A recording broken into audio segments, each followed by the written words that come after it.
Hello and welcome along to the Westminster Roundup of the Sport and Recreation Alliance. I'm your host, Alex Sexton, and delighted once again to be joined by the Alliance's Public Affairs Lead, Ryan McCulloch. How are you, Ryan? Morning, Alex. I'm all right. How are you? Very good, thank you. We've been on a brief summer hiatus, much like our friends in Parliament, so there's plenty to reflect on and to look ahead to. So let's get straight into it. What have we missed? Well, as you say, brief summer hiatus, which has been a busier one than usual for obvious reasons, but still a quiet month, as it always tends to be in August when schools are off and parliamentarians are also off. But I think that there's been a couple of things. Obviously, we've seen all the stuff about schools and schools coming back, and I don't think it's worth getting into that here. But obviously, from a sporting perspective, we want kids to be able to access sport in schools. So we'll have to see how that goes in the coming weeks. Obviously, the government are trialling it, and if there are spikes in places, schools are going to close. So it's not going to be a linear path to schools this year, I don't think. But we'll see how that goes. I think that was well publicised anyway. The one big thing from a sporting perspective that I could think we probably need to just touch on is crowd trials. So we had a bit of a false start back end of July, really, but just before Parliament broke up, where we had fans at the first day of the World Snooker Championship, and then in the afternoon of the first day, the government had announced that they couldn't be there, so they were to ship out again.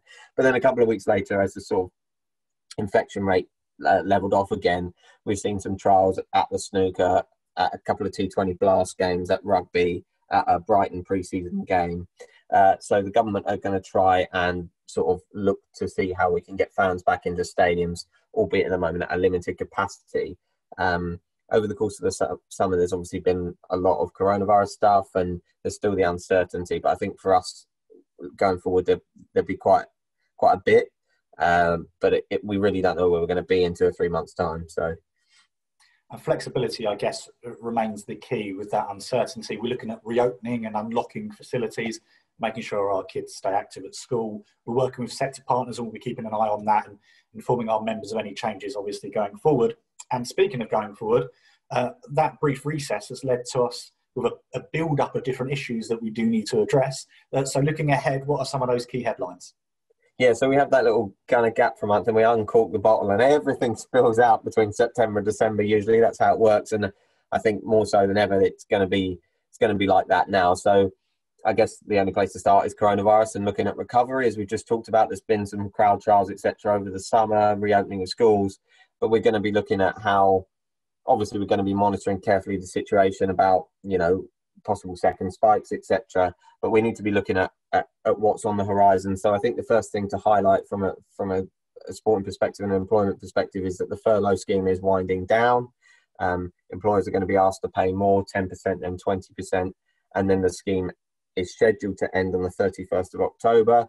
In the political Twitter sphere, I have seen some experts talking about the fact that it's possible that the Chancellor may well extend that scheme, but that is just a Twitter rumour at the moment. So I think for our members, and in terms of their kind of capacity as an employer, it's worth planning for the fact that the furlough scheme ends on the 31st, obviously, of October.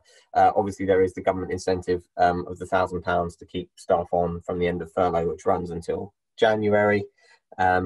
We also will be looking at some ways in which we can influence the upcoming budget. So we know that the sector is struggling and is struggling to reopen in places, is struggling to get crowds back for revenue, etc. So we'll be looking, we've been campaigning, and people will have seen the statement we released last week on the VAT extension, or asking for a VAT extension to the sports sector to mirror the one that was given to the hospitality sector. We have been talking to government about this, and we really would like to make some progress on it, so our members can really help us with pushing that. And if anybody has got any ideas or in any way wants to get involved, then they can get in touch with us through the usual channels. But we think that this is something that would really benefit grassroots clubs and clubs generally, as they come out of the more difficult financial situation that we've had in the last 6 months. And as I say, that will be in the lead up to the budget, which is going to take place in the autumn, which is that usual political phrase. We look at that with keen interest, because obviously there's been some chat this week about a possible spike or hike in tax revenues, personal tax revenues, income tax, but also company tax revenues. We have no idea really what that's going to look like yet. But we have to make sure, and we have to try as a collective in the next couple of months to make sure that we end up with some sort of a deal for sport out of it, because the sector's struggling. We've seen, the arts, other groups obviously struggling in the same sorts of ways, but we need to make sure that we make the case that actually you could lose an entire section of different individual sports here. And I guess it's going to be a big and important budget for us. And you're right to mention, we're very open and honest with that funding has always been an issue in the sector, but at the moment it's more crucial than ever. So we would advise all of our members to go and check out that statement that we released alongside our friends at UK Active, which calls for that VAT relief to be replicated to the physical activity sector. We think it's a key opportunity to perhaps drive some income into the sector and into sports organisations. A couple of our members have already been in touch, so please do. You can get in touch by emailing policy@sportandrecreation.org.uk if you wish to add your voice to that conversation and to help us when we're speaking to government on that particular issue. And as you touched upon, Ryan, budget on the way, which also means spending review on the way. And I know that the policy team are hard at work looking at some of the asks we'll be making, but also there's still a chance for our members to make a submission to government. Yeah, absolutely. So that's the point, Alex, is that the budget is likely, whenever that takes place, is likely to announce the spending review settlements for each department. And I know we talked about it before, but just to go over again, that the spending review essentially over the course of 3 and 4 years sets budgets, spending budgets for government departments is the long and short of it. And obviously we want to try and get more money across departments to reflect our interests in sport and the money that we think the sector needs. There is a public submission phase open at the moment. We have drafted a submission which we are going to be checking in the next few days and ready to submit, but the deadline for any members wishing to submit is the 24th of September. Again, if anybody wants any pointers, tips, advice, help with that, then they are welcome to get in touch if they want to make a submission, or if they want to suggest something that we could possibly add into the submission that we've drafted already. And then, as I say, the budget is likely to announce the settlement. So after the 24th of September, there will be a period where the Chancellor will sit down, review submissions, and then think about with number 10, because it's now a joint economic and policy unit there at number 10, where the budget, will go in relation to the priorities of the government. We very much focused on sporting renewal and the importance of sport in the COVID recovery, and all the societal good that we as a sector know that sport does. So our submission has reflected that. And in the coming weeks following the submission deadline, we'll be meeting with members of Parliament and also running a campaign to promote the ask that we made in the submission, in the hope that we may well be able to influence the government in giving some money to the right areas. Certainly, and that word recovery will be central to our messaging, from recovering the health of the nation to economic recovery, to using physical activity as a way to build communities. It's certainly something we'll be pushing forward to government, and we look forward to receiving submissions and to making that case in Westminster. Speaking of making a case in Westminster, a friend of the Alliance, Tracey has submitted a bill which is due to be debated in Parliament next week around safeguarding and positions of trust in sport. What does that involve, Ryan? Yeah, so the bill is titled the Sexual Offences (Sports Coach Bill 2020. Another catchy title, as all the bills are. Essentially, it's quite a short bill because it is designed to amend the 2003 Sexual Offences Act to extend the position of trust in that act to include sports coaches for the purposes of prosecuting child sex offences.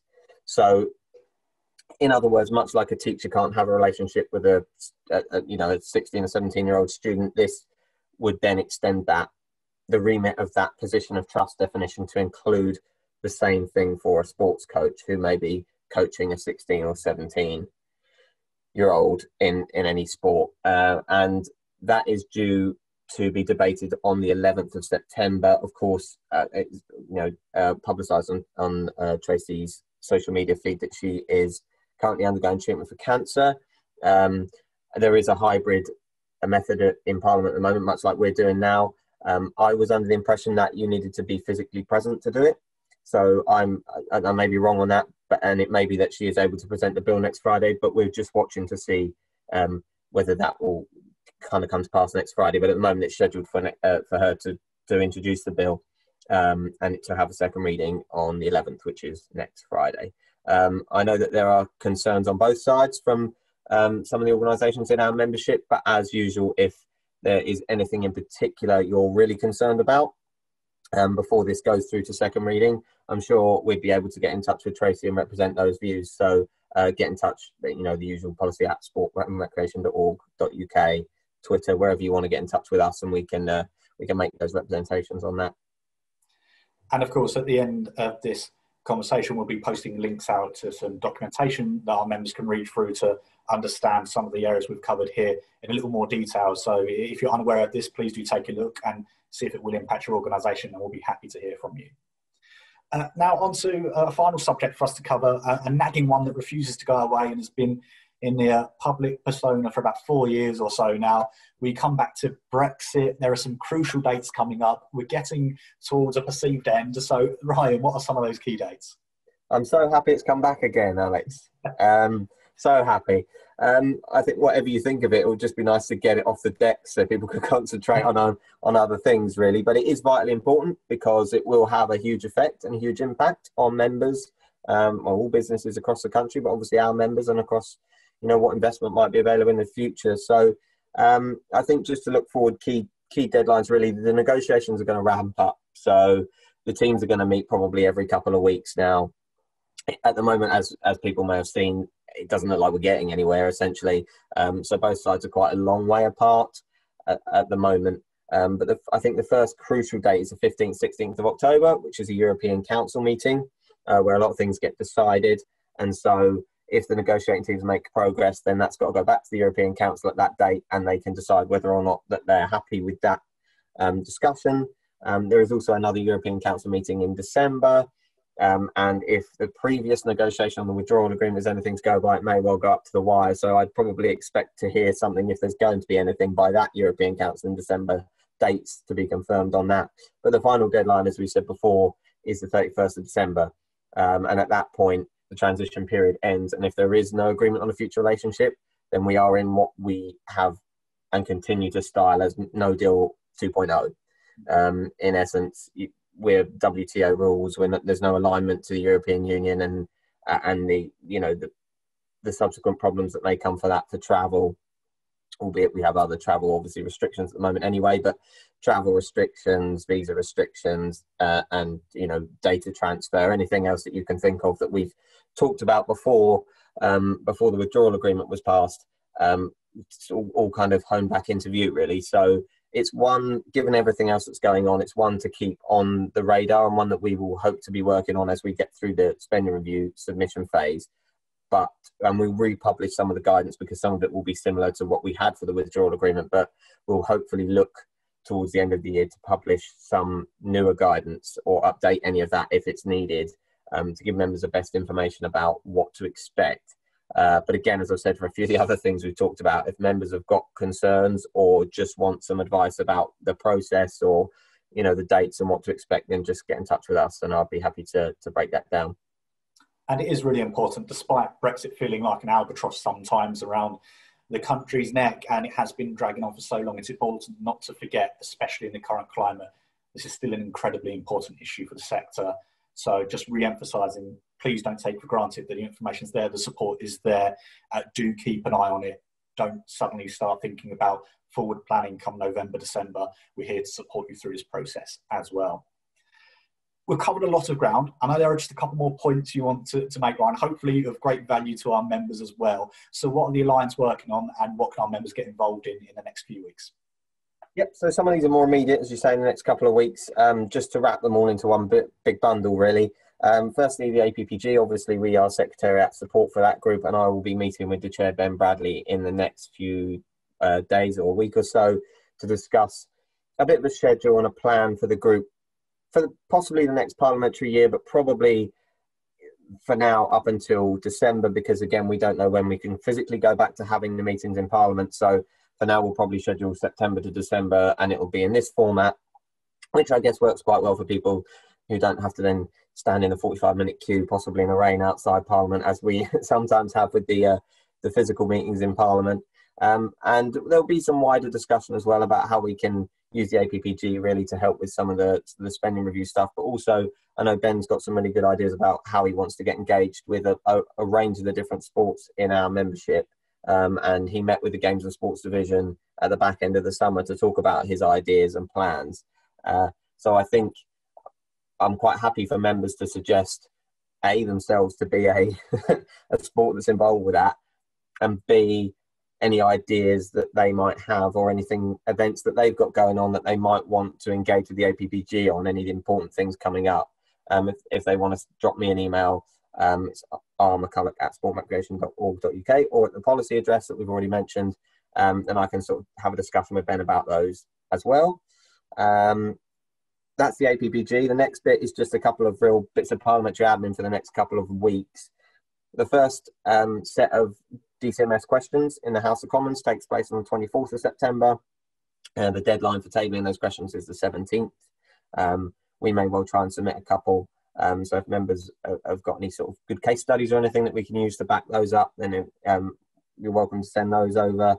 And the DCMS Select Committee is meeting or taking evidence from witnesses on Tuesday, the 8th of September, about trying to increase the numbers of people in the crowd pilots that we talked about right at the start of this.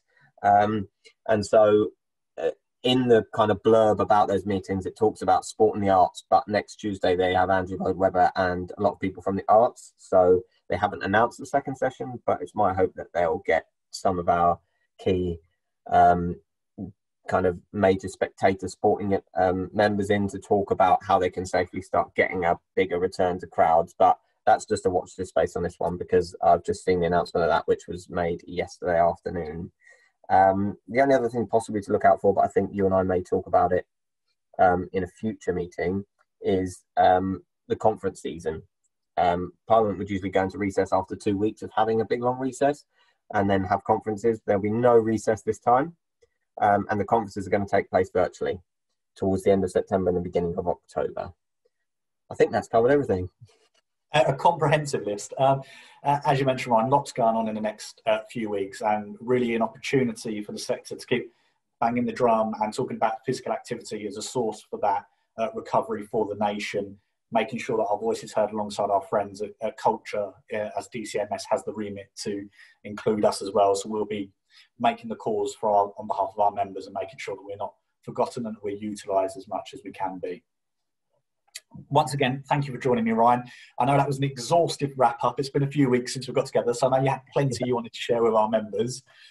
As Ryan's also mentioned, get in touch via all of the outlets that we previously discussed to our policy team, or you can connect with us directly on social media via @SportRecTweets. Me and Ryan will be back in a couple of weeks, where we'll be looking ahead to the party conferences and discussing what some of the big issues there may be, and providing a bit more of an update on where we're at in regards to the spending review. One last promo for me would be that the Alliance's annual conference is on the way at the end of September. A great opportunity for all of our members to join up virtually. We've got a host of sessions across a week-long special event, and anybody from your organisation can join in. So tell your policy colleagues, your comms colleagues, your CEOs. We're looking forward to seeing as many of you there as possible for what will be some incredible sessions run by people inside and outside of the sector, all looking ahead about how we recover from COVID-19 and how we can stay strong as a sector. So we look forward to seeing a lot of you then. But for now, it's a goodbye from me and Ryan, and we'll be back with another Westminster Roundup very soon.